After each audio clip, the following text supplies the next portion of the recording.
Before we start, please subscribe and turn on the notification bell so you don't miss our new stories. Now, enjoy. The streets were alive with chatter, motorbikes darting past, and voices rising from vendors calling out the day's prices. In the middle of this noise was a young man named Chaik, a calm soul with searching eyes.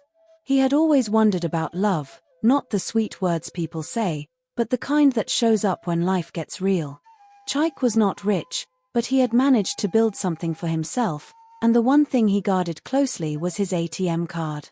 It wasn't just a piece of plastic to him, it carried his sweat, his nights of work, and his small savings. But questions haunted him. Were the women who smiled at him drawn to who he was, or to what he could give? One evening, after another quiet walk home, a thought hit him. What if he tested love in a way no one would expect? Not with flowers or promises, but with that little card that held his effort and trust. The risk felt heavy, yet his heart told him it was the only way to know. The plan formed in his mind, wild but clear. He would give his ATM card to 7 women, each one different, each one who had shown some sign of wanting his attention. He would tell each of them the same thing, a simple request to keep the card safe or help him withdraw some money when needed.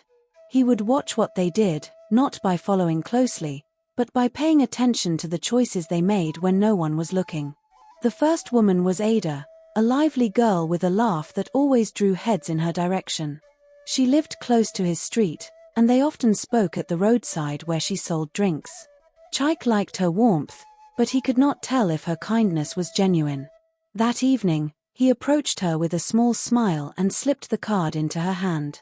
"Help me keep this," he said softly, his eyes fixed on hers. "I trust you." Ada's eyes widened. She looked at the card, then at him, as though a door had just opened to a secret room she never thought she'd enter. She agreed with a nod, her excitement barely hidden. Chaik left her that night, his heart pounding, wondering what her decision would reveal. The hours that followed stretched endlessly. He lay awake, thinking of how easily trust could turn into betrayal. Yet part of him held on to hope that Ada's laughter carried honesty too. By morning, he walked towards her stall, unsure of what to expect. She stood there, waiting, her hands resting on the counter. When she saw him, she pulled the card out from her bag and handed it back. "I didn't touch it," she said, smiling, as if her words should calm him. But then, almost too quickly, she added, "But Chaik, imagine what we could do if we used it together. I mean, you could buy me that phone I told you about. You have enough in there, don't you?" Her tone was playful, but it cut through him like a knife. Chaik nodded gently, forcing a smile. His chest tightened, yet he said nothing. The test had only begun, and already the weight of truth was pressing down on him. He walked away with the card in his pocket, his thoughts a storm. If Ada had said this, what would the others do? His journey had only just started, and each step promised both discovery and heartbreak. The story was no longer about an ATM card. It was about trust, about love, and about what people reveal when temptation stares them in the face. Chaik knew one thing as he returned home that night. The answers he was searching for were waiting, hidden inside the choices of 6 more women. And he was ready to face them all. Chaik woke up the next morning with a restless heart. He stared at the ceiling, listening to the faint hum of generators outside and the early morning shouts of bread sellers. Ada's words still played in his head like a song on repeat. She hadn't stolen from him, no, but her suggestion carried a shadow that he couldn't ignore. A phone. A simple request on the surface, but behind it he sensed a desire that wasn't born from love. He kept thinking, if the first woman was already leaning toward what she could gain, what would the rest reveal? He washed his face, dressed quietly, and stepped into the street. The sun was only beginning to climb, but the air was already hot. People hurried about with plastic bags, some heading to work, others to school. Chaik walked slowly, as if each step was dragging him toward a future he wasn't sure he wanted to see. His plan was risky, but he couldn't turn back now. He needed answers. The second woman was Ngozi. She was older than Ada, more reserved, the type who spoke softly but carried an air of pride. She worked in a small tailoring shop near the junction, and Chaik had always admired her steady hands and the way she looked at people with sharp, measuring eyes. She was not quick to laugh, and sometimes her seriousness intimidated him, but part of him respected her. If anyone could show loyalty, he thought, maybe it was her. That afternoon, Chaik walked into her shop. She was bent over a sewing machine, the rhythmic whirring filling the space. When she saw him, she paused, her face breaking into a faint smile. "Chaik, you hardly visit me," she said, brushing a strand of hair from her forehead. He sat down quietly, reached into his pocket, and held out the card. She frowned, puzzled. "What is this?" she asked. "My ATM card," he replied calmly. "I want you to keep it for me, just for a while. I trust you." Her eyes lingered on him, searching, almost suspicious. She took the card slowly, as though it carried something more than money, something heavier. "You trust me this much?" she asked. "Yes," he said, his voice steady though his heart beat fast. She didn't smile this time. She slipped the card into her drawer and continued working, her silence thick. Chaik left, his mind tangled with questions. What would she do with the card? Would she prove to be different from Ada, or would temptation whisper the same tune in her ear? The waiting was the hardest part. Each passing hour made his chest tighten. He pictured her walking to the bank, inserting the card, eyes widening at the sight of the balance. Would she resist? Or would she see it as a chance? 2 days later, Chaik returned to the shop. Ngozi was there, stitching the hem of a dress, her face calm as ever. She greeted him without lifting her eyes. He waited until she finished, and then, without him asking, she reached into the drawer and handed him the card. "I didn't touch it," she said flatly. Relief flooded his chest, but before he could thank her, she added, "But Chaik, let me give you some advice. You shouldn't trust people so easily. Do you know how many things I thought of when you left that card with me? I won't lie to you. The thought of using it crossed my mind. But then I asked myself, what if you had set a trap? What if you were testing me? That's the only reason I left it." Her honesty cut deep. Chaik forced a smile, but inside, her words weighed heavily.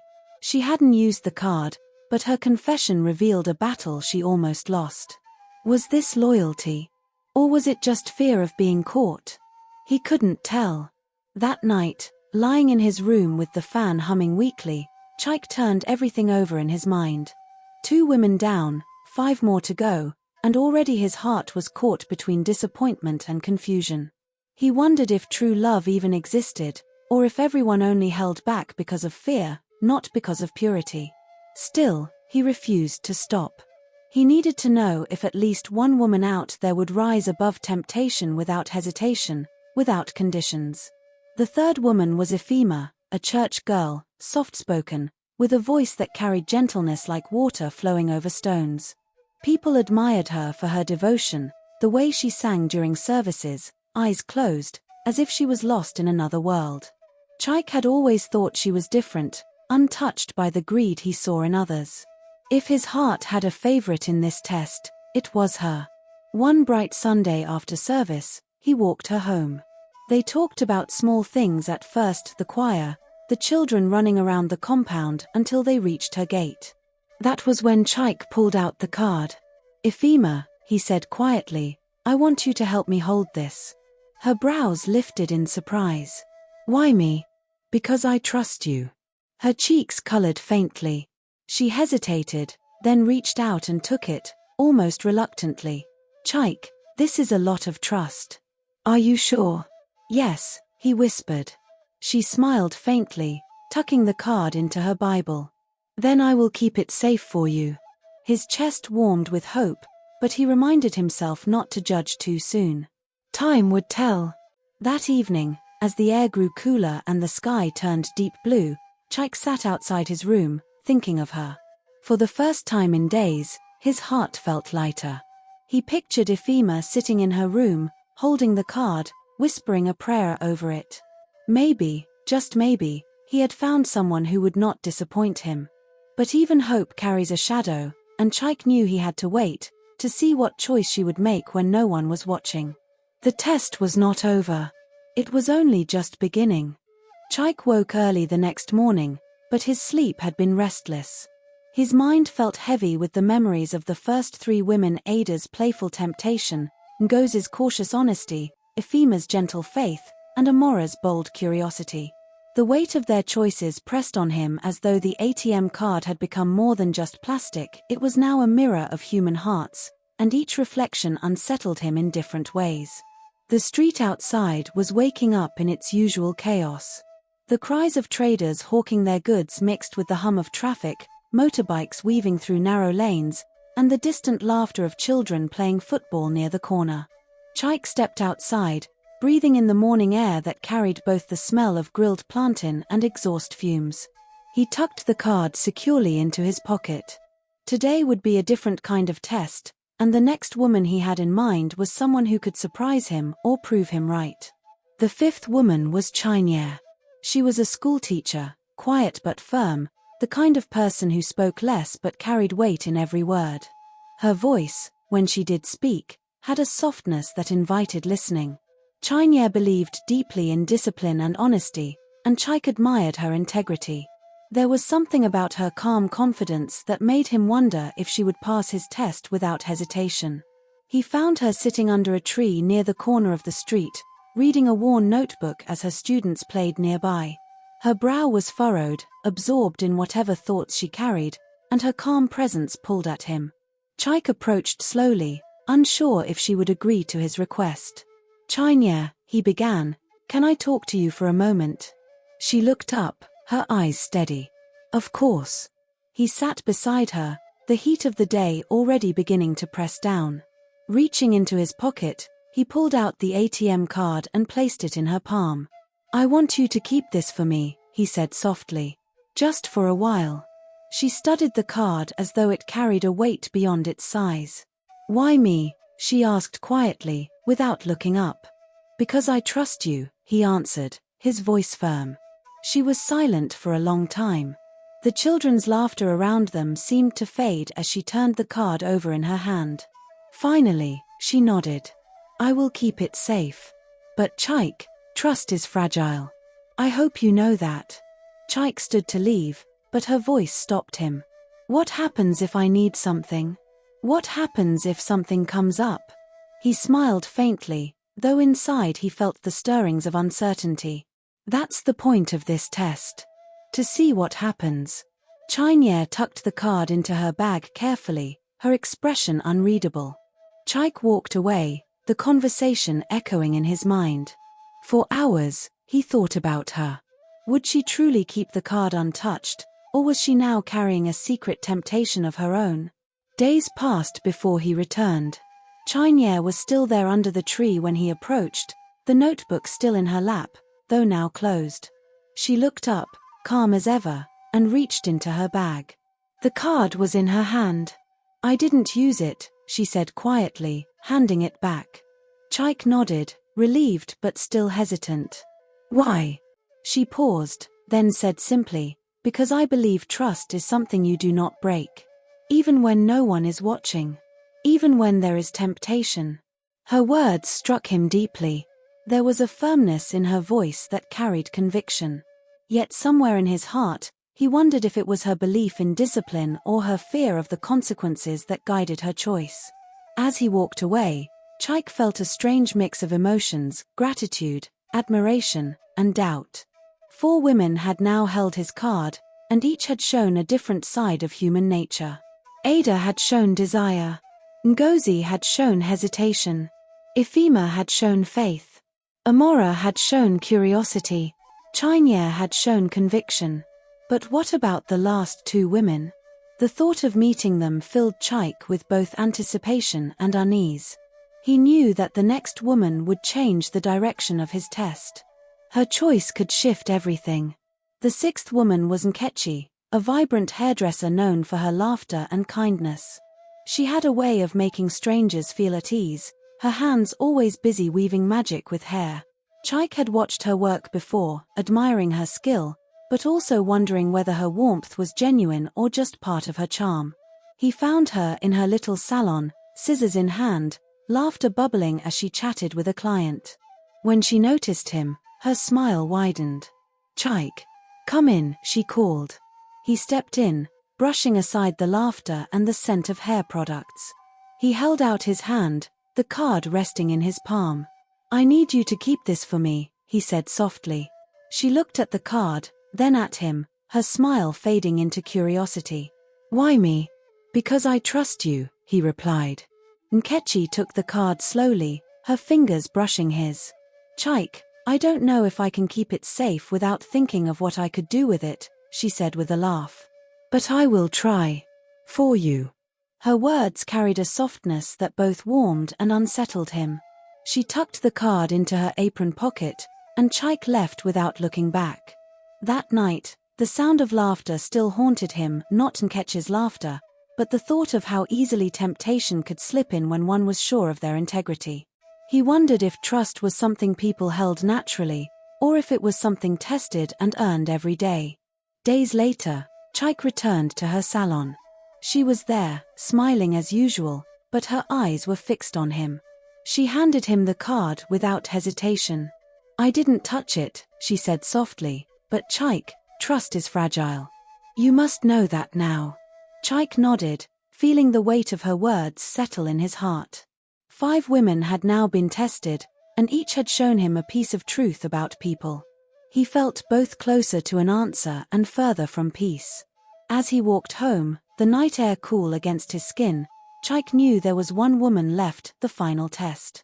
Her choice would close this chapter, revealing not just who she was, but perhaps what he had been searching for all along. The 7th woman was waiting somewhere, and her decision would decide everything.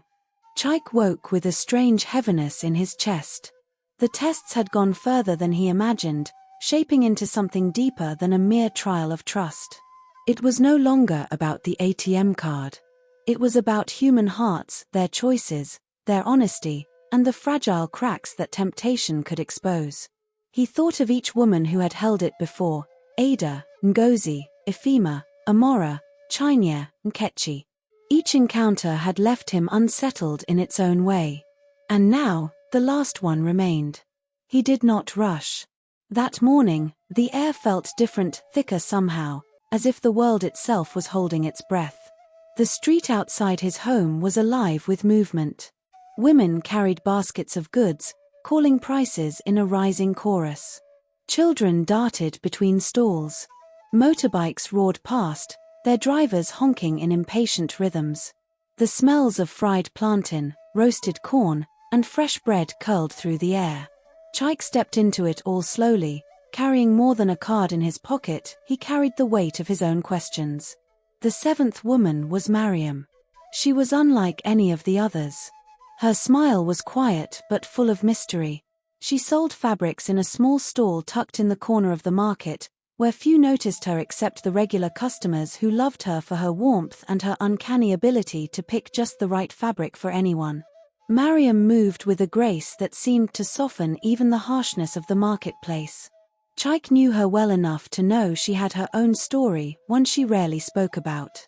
He found her arranging her bolts of cloth, her hands smoothing them carefully as if each piece carried a secret.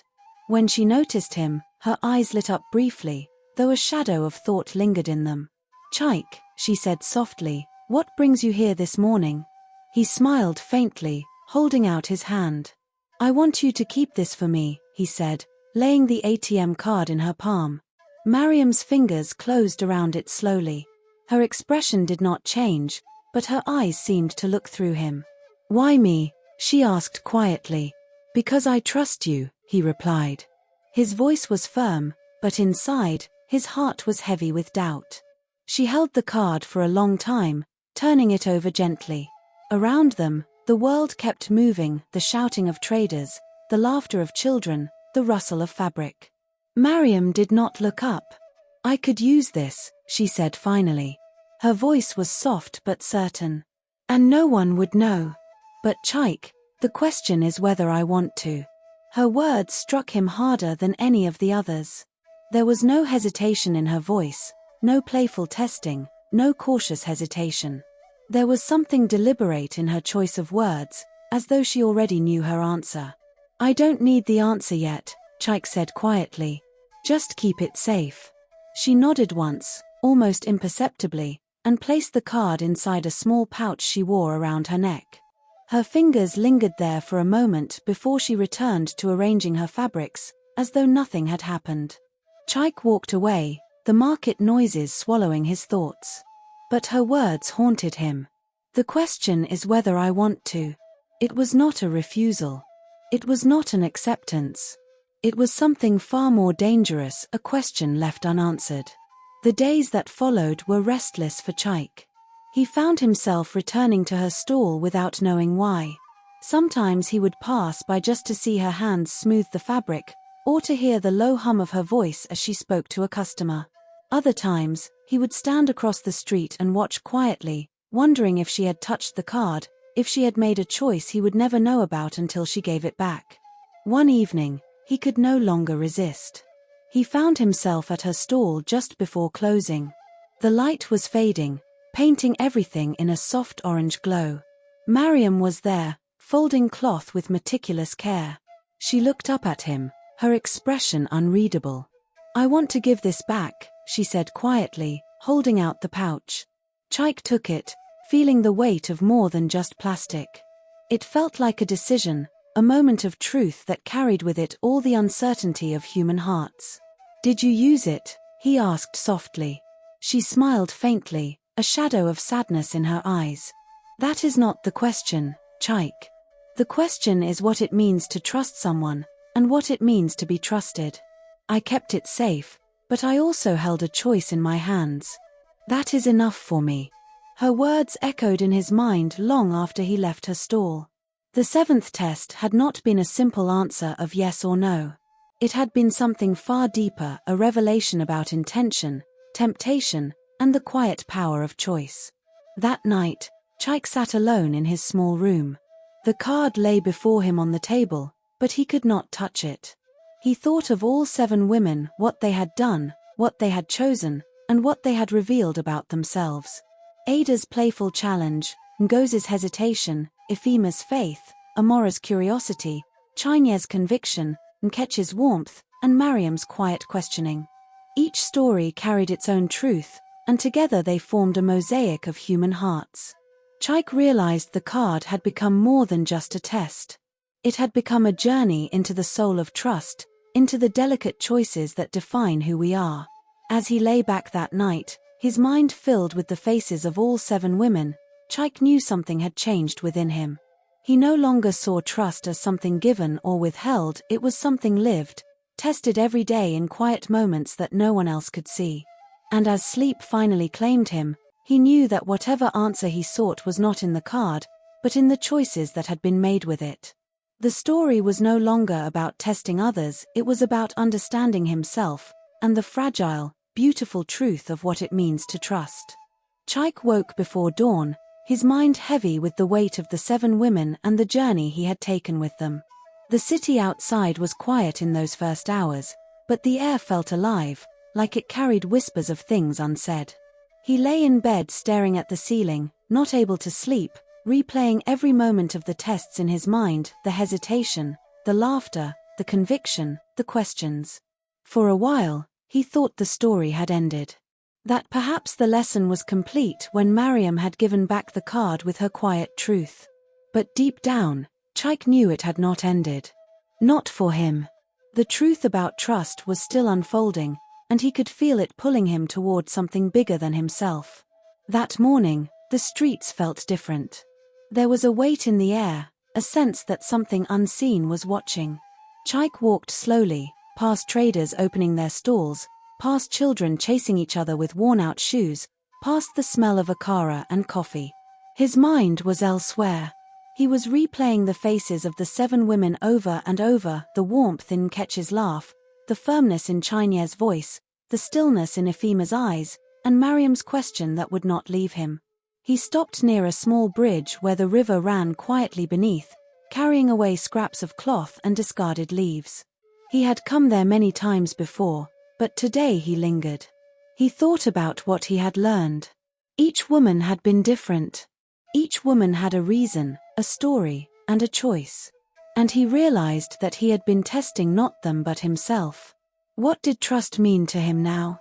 Was it something he could give freely, or was it something he needed to understand first before giving? That question burned in his heart like a slow fire.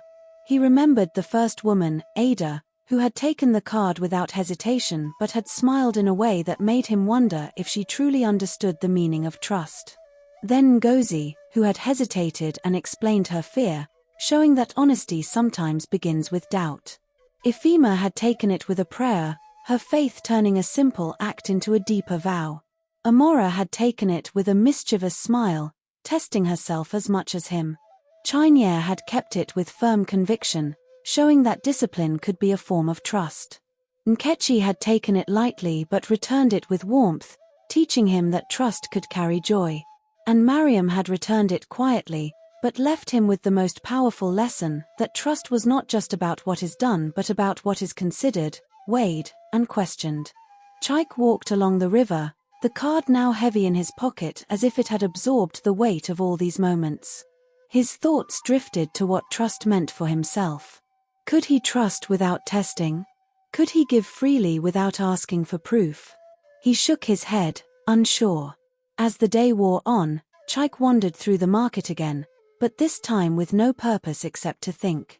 He watched the lives of others unfolding, the way a mother adjusted her child's cap, the way an old man sold groundnuts with a careful smile, the way strangers exchanged greetings. All of it seemed connected to the idea of trust, the silent agreements we make every day without even naming them. By evening, Chaik was at a small corner cafe, sitting alone with a cup of tea. The place was quiet except for the soft hum of conversation and the clinking of cups. He pulled the ATM card from his pocket and turned it over in his hand, as if it held answers written in invisible ink. A young boy passed by outside, carrying a basket of oranges. He glanced at Chaik, smiled, and waved before continuing on. That simple moment stirred something in Chaik. Trust was not something given in big acts alone, it was in moments like that, in small, quiet exchanges between strangers. He stayed in the cafe until night fell, watching the city come alive with lights. Somewhere far away, music played softly, and the air was filled with a mix of voices. He realized that the journey with the ATM card had taught him something he had not expected, that trust was not a thing to be tested once, but something to be lived every day, in every choice. That night, Chaik walked home slowly, under the quiet glow of the streetlights. He felt a shift inside him, a kind of peace he had not felt before. The card remained in his pocket, but it was no longer a test. It had become a reminder. A reminder that every person carries a choice in their hands every day, and those choices quietly shape the world. Chaik knew the story was not just about 7 women and 1 ATM card anymore, it was about the fragile truth that trust is something you build, nurture, and protect. Something that begins with a choice and lives in every moment afterward. As he lay down that night, Chaik closed his eyes and thought of them again, the 7 women who had unknowingly taught him the most important lesson of his life. And for the first time in days, he felt the answer he had been searching for growing quietly inside him. The journey was not over. It had only just begun. Chaik woke that morning to a strange sense of restlessness. The city outside was still quiet, but his mind was far from still. 4 days, he had been turning over the moments of his journey, the 7 women, the card, their choices, and the weight of it had begun to press on him in ways he could not explain. He felt as though each test had opened a door inside him, and now he stood in a hallway with more doors than he knew how to open. He dressed slowly, moving through his small room as if each motion needed time. His hands lingered on simple things, his worn shoes, the mug he had used the night before, the folded cloth on his chair. Even these small things felt important now, like fragments of a larger truth. He slipped the ATM card into his pocket without thinking, as though it had become part of him, a quiet reminder of the lessons he had learned. The market was alive again when he stepped out. But Chaik no longer moved with the aimless wandering of before. He was searching, though he could not yet name what he was searching for. His eyes caught faces of strangers, their expressions passing like flickers of light.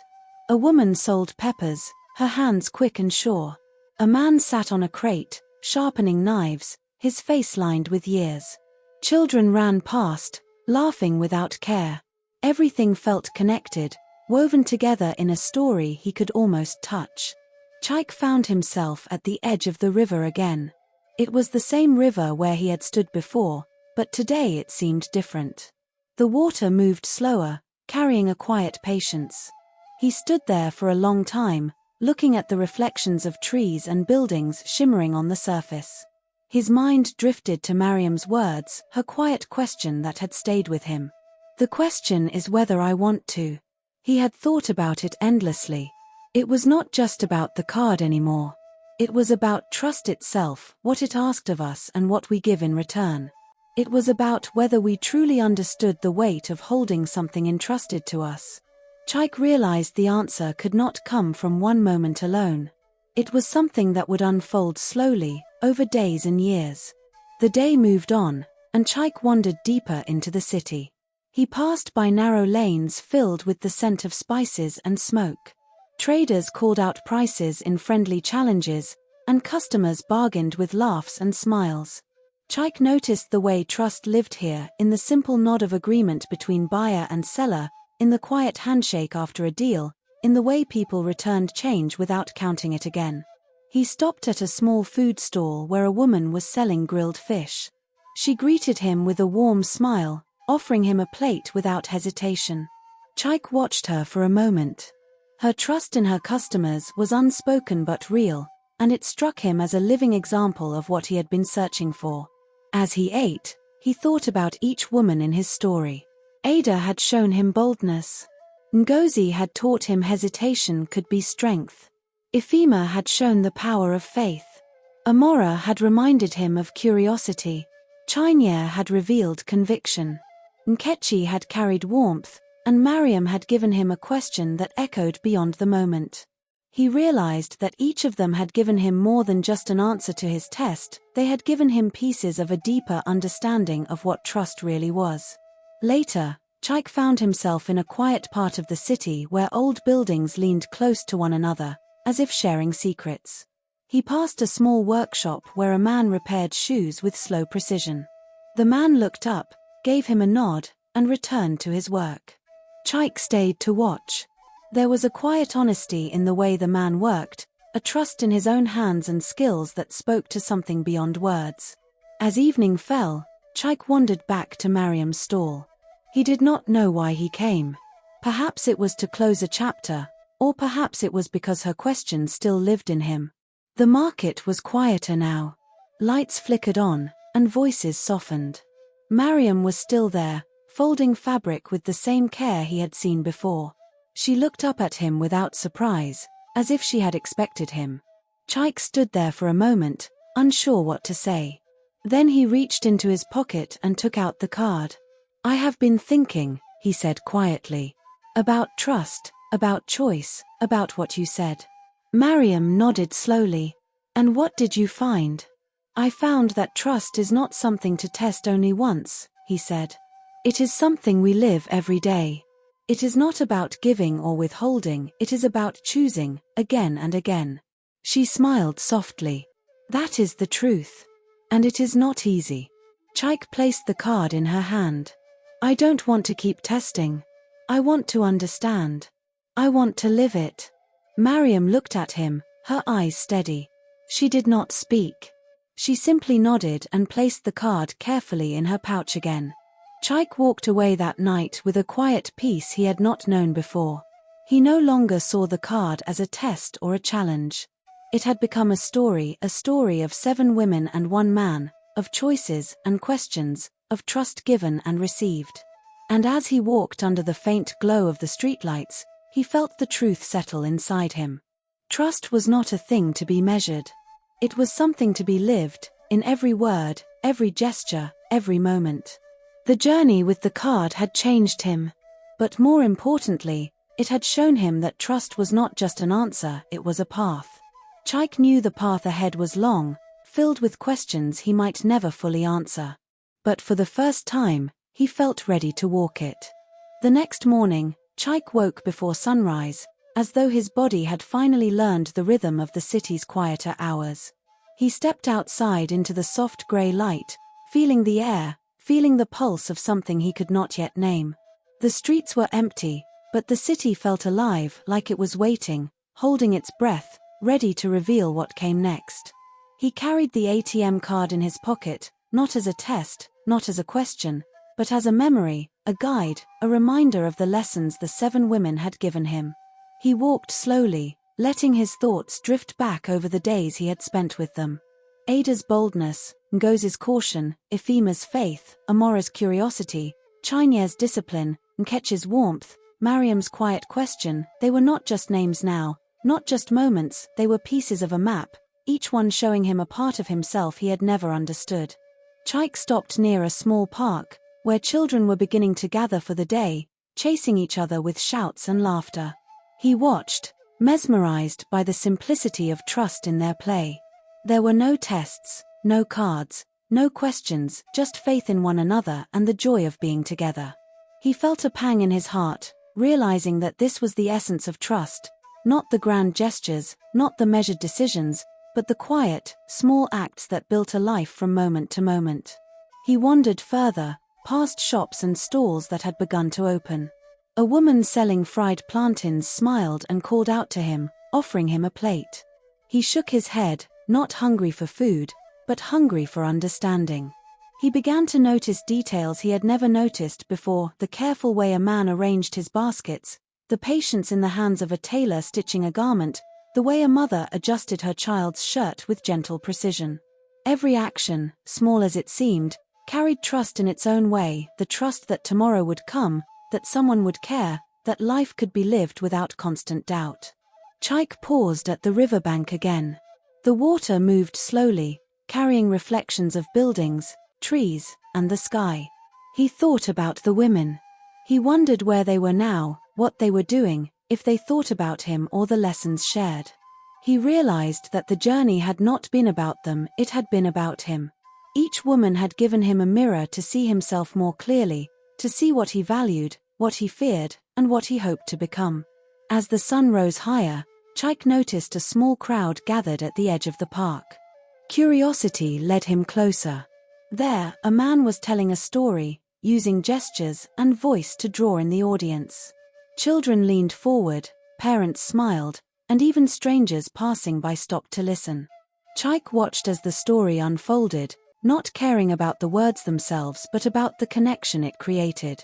Every listener was trusting the storyteller to lead them somewhere, and in that moment, Chaik understood that trust was not only personal, it was communal. It was the invisible thread that bound people together, in silence, in laughter, in shared experience. Chaik found a bench and sat, letting the understanding settle deeper into his bones. He thought about the future, the unknown, the uncertainty, the questions that would always linger. But for the first time, he felt ready. The card was no longer a symbol of a test or a gamble, it was a symbol of life, of choices, of living with eyes wide open and heart willing. Hours passed. He wandered through quiet streets, noticing more than ever before the way an old man fed pigeons, the way neighbors exchanged greetings without words, the subtle kindness in moments that most would overlook. And with each observation, the lesson of the 7 women became clearer: trust was everywhere. It was not something to be demanded, not something to be measured, but something to be offered freely, with awareness and care. By evening, Chaik returned to the small cafe where he had spent time thinking before. The owner greeted him warmly, as though sensing the change in him. Chaik ordered tea and sat by the window, watching the city settle into night. Lights flickered on, soft music played from nearby shops, and the hum of conversations drifted through the air. He realized that life itself was a series of trust moments, each interaction a tiny thread weaving the fabric of a community, a family, a life. Chaik pulled the ATM card from his pocket one last time. He turned it over slowly in his fingers, feeling the smooth edges, the weight, the symbolism. He remembered the faces of the women, their voices, their laughter, their choices. He whispered softly to himself, "Thank you." It was not a card that had changed him. It was the journey, the questions, the choices, the lessons hidden in every moment of every day. Trust had revealed itself to him not as a challenge, not as a test, but as a living, breathing thing that existed in every act of courage, kindness, honesty, and care.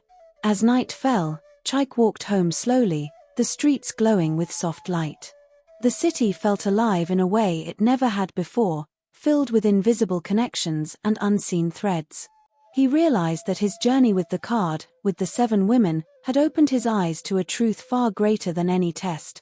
That life itself was built on trust, on small acts that grew into something immense, and on the courage to give and receive without fear. He reached his home and sat by the window, looking out at the city that had been the stage for his lessons. He smiled quietly, knowing that he had changed. He knew that trust would continue to guide him, in decisions big and small, in moments both fleeting and eternal.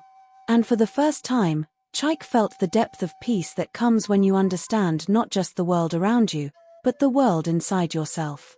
And somewhere, far beyond the streets, the markets, the river, the women who had shaped him continued their lives, carrying their own lessons, their own trust, their own choices. And in that quiet, vast connection, Chaik understood that the journey never truly ends, it unfolds, layer by layer, every single day, in ways we can see and in ways we cannot. Thank you for joining us on this journey. If you enjoyed the story, please subscribe and turn on the notification bell so you never miss a new one. Also, tell us in the comments which country you're watching from and what time it is there. We'd love to hear from you.